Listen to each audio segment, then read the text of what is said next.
Hello dear aspirants, I am Akriti Kanchi and you have been doing newspaper with me since quite few months and we are doing it in UPSC relevant manner, right? Not too much content on anything and not too little, and also how to use those articles from UPSC relevant point of view. So keep the entire syllabus from mains point of view with you, the GS paper 1, 2, 3, 4, right? And I'll keep pointing out what is important from which point of the syllabus, essay or maybe prelims, okay?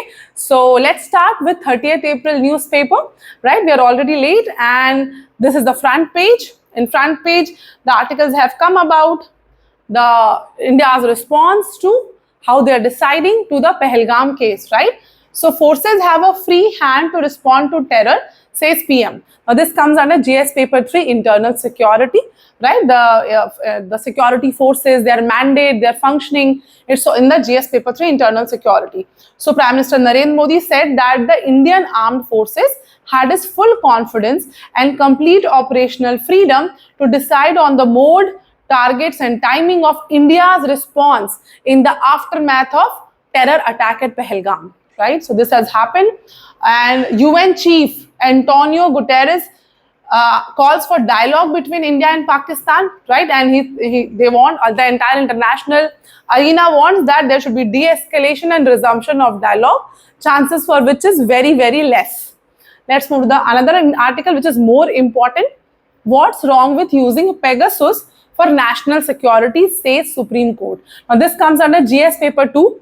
Here fundamental rights and national security, there's a dilemma between both, right? The Supreme Court asks the petitioners that there was something, what was there something wrong in government using Israeli military grade Pegasus spyware. So Pegasus spyware belongs to Israel, okay, for security reasons against anti-national elements, okay. So Justice Khan said the right to privacy had to be protected from state surveillance, but we also cannot compromise the security of nation, right? So that is what this article is about. This comes under GS paper 2, right? Let's move to the next article. There's nothing much in page number 2. They will directly go to the editorial. Yes. So we'll see this article, a powerful judicial remedy for waste management, okay. So this comes under GS paper 3, conservation measures and waste management needs to be done. So some data are written here by the writer, who is an environmental law consultant, Archana Vaidya. So India is the biggest plastic polluter in the world according to the journal Nature, 9.3 million tons annually.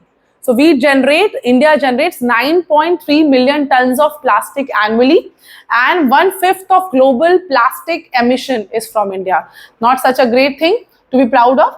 And India reports that its dump sites outnumber sanitary landfills by 10:1. And despite the claim that there is a national collection coverage of 95%, official statistics also do not include rural areas, open burning, etc. Right? So there is a little bit problem with the data. Okay, and another issue was that there was a lot of plastic waste found in Indian Himalayan region, which was highlighted in opinion page. Okay, and that said that mountains of plastic are choking the Himalayan state, right? So lack of data is a major problem regarding the quantum and quality of plastic everywhere, okay? So waste generation data regarding the total solid waste and plastic waste in the country is given by CPCB, Central Pollution Control Board's annual reports on implementation of Solid Waste Management Rules 2016, okay, on data given by State Pollution Control Board and Pollution Control Committees. Okay, so these things you have to keep in mind, and it is important that the methodology employed by whatever agency that is gathering the data is put out in the public domain, if it is transparent, if the quality is nice or not, so that there is third-party scrutiny, so that the systems we create to or propose to create for waste management are commensurate with the quantity and the nature. Right now, there is no accounting of waste coming from rural India. Right now, that is a little big problem.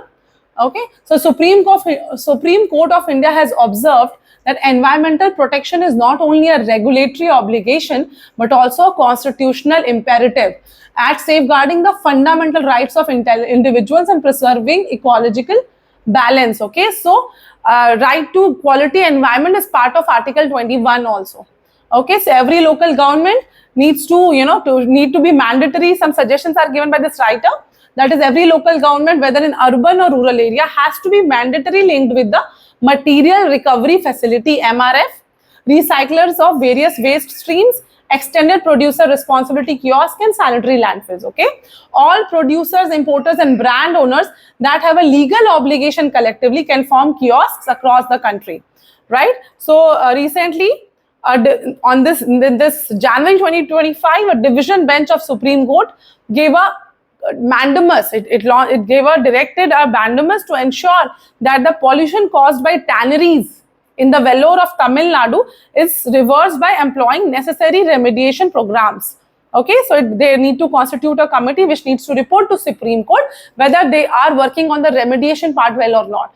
Okay, so the court is being the custodian of fundamental rights and must come rescue for the people. Polluter pays principle should be properly implemented. Remediation of the damaged environment is part of the process of sustainable development, and such a polluter is liable to pay the cost. Okay, court applied the government pay principle, and it is for the government to pay compensation to the affected individuals and recover the same from the polluters. Okay, so this was regarding solid waste management. Another article on the side, growth pangs. Okay, so index of industrial production has touched the lowest in the last 4 years. This comes under GS paper 3, economy, trade war impacts. Okay, so this has come lowest because of reasons we know. There are a lot of uncertainties in global economic outlook, and there is trade war going on, leading to tepid goods economic growth, lower than expected consumption, and dip in private capital expenditure, right?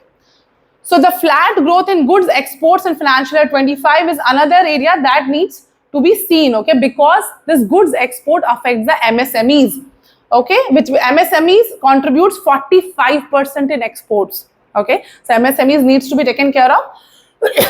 Quadrupling, so MSME has quadrupled. The growth of MSME has quadrupled, and that is 4 times, from 4 lakh crore in financial year 21 to 12 lakh crore in financial year 25. So from 21 to 25, 4 lakh crore to 12 lakh crore. Okay, so given the strained trade relations with the country's largest trade partner, USA, the bilateral trade agreement which is going on, so India should take care of the 60 million MSMEs, okay, the micro industries. Let's move the next article. So a lot of articles on environment, another article on conservation. Okay, GS paper 3, conservation measures, trees and afforestation. Expanding tree cover is crucial. It indeed is crucial. So as climate change accelerates, that is CO2 is, the amount of greenhouse gases is rising. Tree plantation and carbon sequestration. Tree plantation is also a way of carbon sequestration, are essential for environment sustainability. Okay, so expanding tree cover is important for mitigating climate change. India's forest and tree cover is 25%, significantly below the 33% target set by National Forest Policy of 1988. So how much forest is there in India? 25%. And what was the goal? What was the target by National Forest Policy of 1988? 33%. So we are around 8% behind.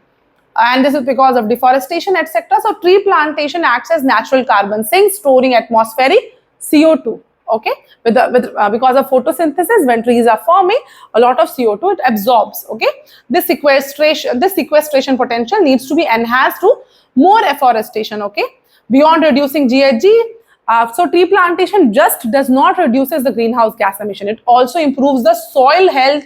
It recharges the groundwater.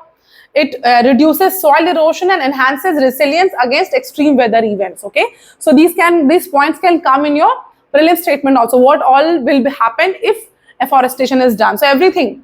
Okay, GHG sequestration, soil health, recharges groundwater, retains water, reduces soil erosion, and enhances this weather events. Okay, so National Agroforestry Policy.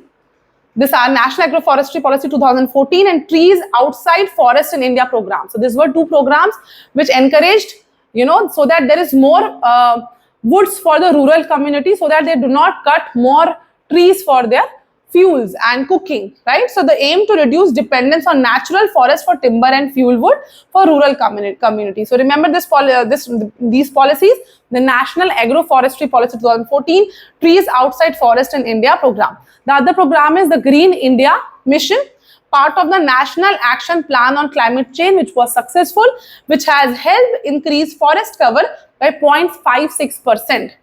Okay. So this is what, and corporate social responsibility has also contributed in afforestation. So now this you need to know. European Union's Carbon Border Adjustment Mechanism, CBAM, is set to be enforced in 2026, that is next year. It will impose tariffs on carbon intensive imports like steel, cement and aluminium that will go from any other country, also India. So if our companies in India are CO2 heavy, and if there's a lot of CO2 burning, carbon intensive, they will face tariff in EU and exports will be discouraged. Okay. So as trade between India and EU reached 124 billion in 2023, these things are important. Okay. So verified carbon standard and clean development mechanism is required. Okay. Some training is also required for large scale afforestation initiatives is required. In nursery management, agroforestry, rural communities needs to be involved in agroforestry. Agroforestry again has similar benefits what tree plantations have, that is soil fertility will increase because of nutrient cycling, provides additional income from timber, fruits and medicinal plants, resilience to drought and erratic weather condition. According to Indian Council of Agricultural Research, ICAR, agroforestry can increase farm incomes by 20-30%, which is very good. Okay, so government and NGO have stepped in to provide financial incentives. So few challenges here are that one is the rising cost of carbon credits. Okay, and another challenge is the absence of a robust carbon trading mechanism in India. Right, so that is required. India must establish a transparent national carbon credit registry, a well-defined regulatory framework under Article 6 of the Paris Agreement to reach the net zero emissions by 2070 as India has envisaged for itself. Okay, let's move to the next article. Now there is an article on mango production. So the question is whether the high temperatures are affecting mango production. Okay, so high temperatures and mango production, this comes under GS paper 1. Critical geophysical features, changes in fauna, impact of climate change. Sorry, changes in flora. This is part of flora, horticulture, not fauna. Fauna are animals. Okay, so I have written it wrong here. I'll correct it. So IMD Annual Climate Survey of 2024 says the country's annual mean land surface air temperature during this year is warming. So we are warming.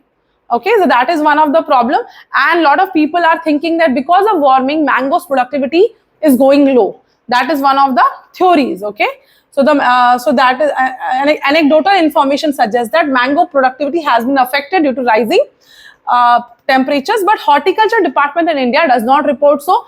According to horticulture department, the productivity has increased. Okay, so India is expected, the amount of mangoes that is expected to come is 9.4 MT per hectare. Okay, metric tons per hectare that India will produce in 2024-25, 9.4 metric tons per hectare, whereas China 8.74 and Thailand 8.36. Okay, so mangoes possess physiological mechanism that allow them to adjust and thrive in diverse and demanding environments. There is a lot of genetic diversity in mangoes, which will provide several advantages for the transfer of traditional or modern breeding techniques and for determining how to adapt to climate change.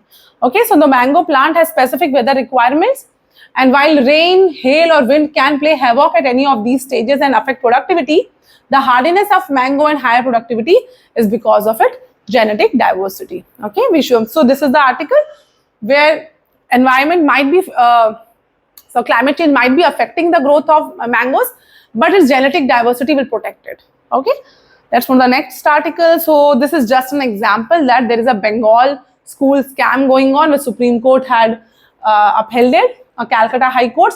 So a lot of teachers selections was done in the wrongful manner. So it will be just an example as a case of corruption in governance. Okay, so GS paper 2, governance transparency, Bengal school scam. The school recruitment scam came to the fore with the arrest of former state school education minister Parth Chatterjee by Enforcement Directorate. A Supreme Court order upheld the Calcutta High Court decision cancelling the appointment of 25,000 teaching and non-teaching staff. West Bengal school recruitment scam continues to make headlines as a tainted and untainted. And there was a lot of tainted recruitments there. Okay. Another article, this is Starlink's these are people certain so Union Minister Piyush Goyal is meeting delegation from Starlink. Okay, you can see this picture. Okay, and we'll talk about what is the issue that Starlink is facing. Starlink's India's struggle. Okay, so spectrum, surveillance and connectivity, this again comes in GS paper 2, governance issues. Why? Or even in GS paper 3, why industries are not able to grow that well. A lot of issues are in the governance side also. So Starlink's regulatory experience in India offers critical insights into the delicate interplay between innovation, law and sovereignty. So innovation, on one side, innovation on one side, the laws of the country, on one side, the sovereignty of India. Okay, so the three factors playing here. So importance of early structured dialogue between technology providers and government regulators needs to be done.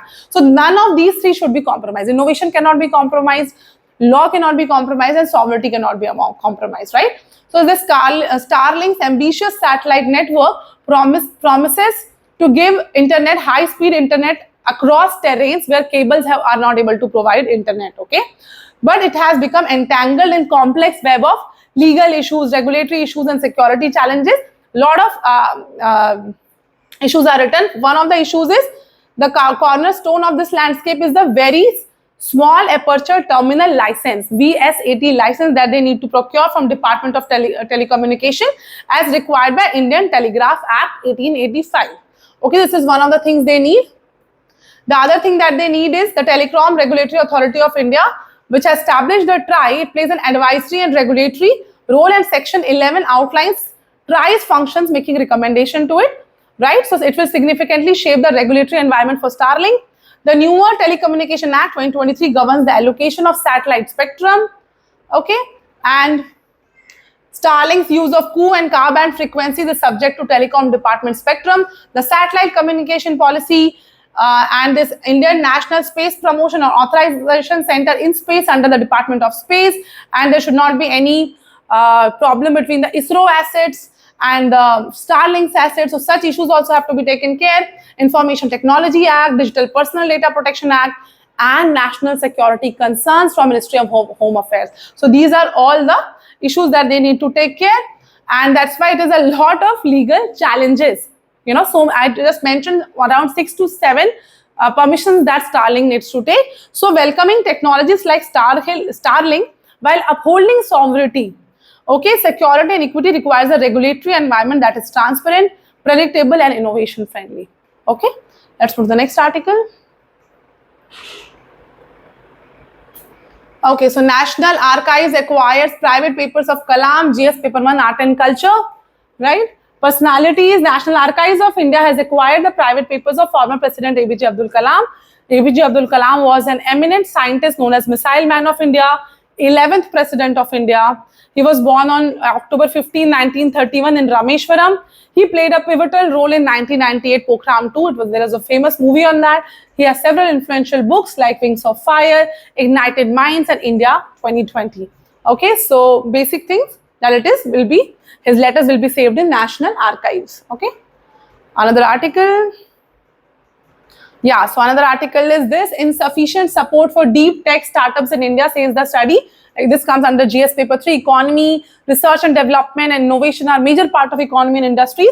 So only about 1 in 4 public funded research and development organization in India gives incubation support to startups, and only 1 in 6 provides support to deep tech startups. Okay, so deep tech startups are getting very least amount of help. Only 1 in 6 provide support. Okay, only 15% collaborated with industry overseas, and this is the data by the Office of the Principal Scientific Advisor, Confederation of Indian Industries, Center for Technology Innovation. So remember this.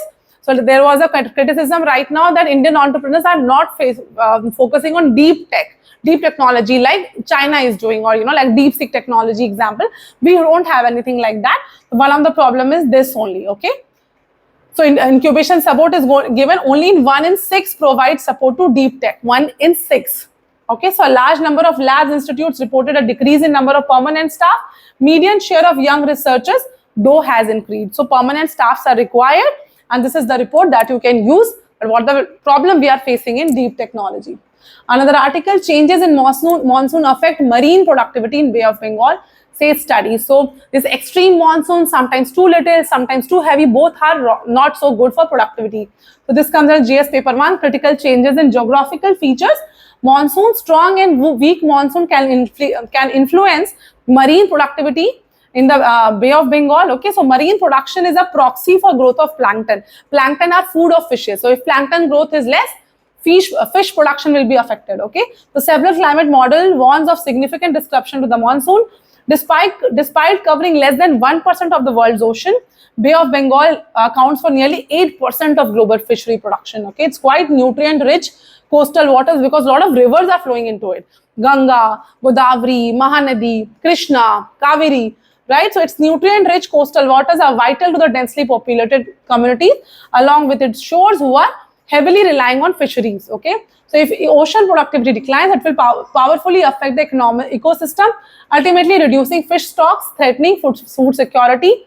An abnormally strong and weak monsoon is causing major disruption in ocean mixing, leading to a 50% reduction in food for marine life in the surface. Okay, so too heavy monsoon is also not appreciable for planktons. Okay, another important article, this has happened before also. US has put India back on IPR watch list. Okay, IPR is its the US Trade Representatives 2025 Special 301 report, intellectual property rights. In this, India is behind.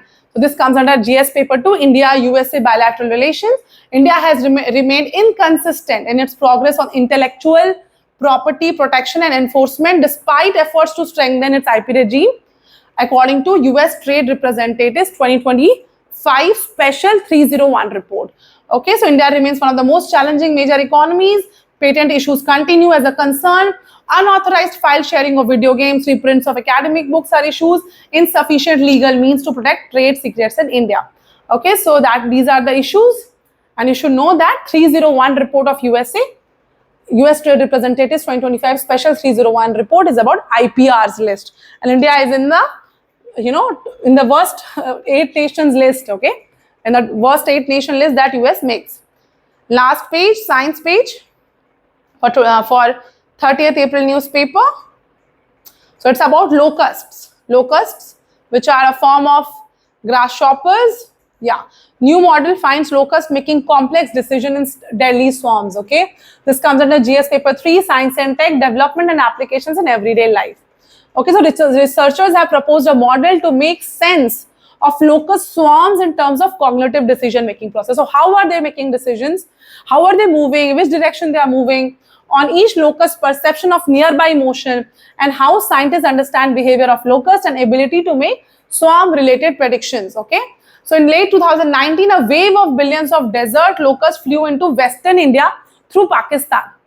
Okay, and it first erupted in the East African region. Okay, so these are issues, and 2019-22 outbreak was the worst to hit Kenya in 70 years and to hit Ethiopia, Somalia and India in 25 years. More than 2 lakh hectares of crops was destroyed. So when they're alone, that's not a big issue, but when they come together, there's an issue. So locusts are grasshoppers that in the right conditions multiply rapidly. They grow larger and change color, and this process is called gregarization. They transition from solitary creatures to swarm. Okay, and they travel together over several long distances at a time, and these outbreaks led to widespread famine and economic devastation, and it's also called locust plagues. Okay, so climate change has worsened the problem by increasing rainfall. So when deserts have rainfall, that becomes a perfect condition for locusts to multiply. Okay, creating ideal breeding conditions.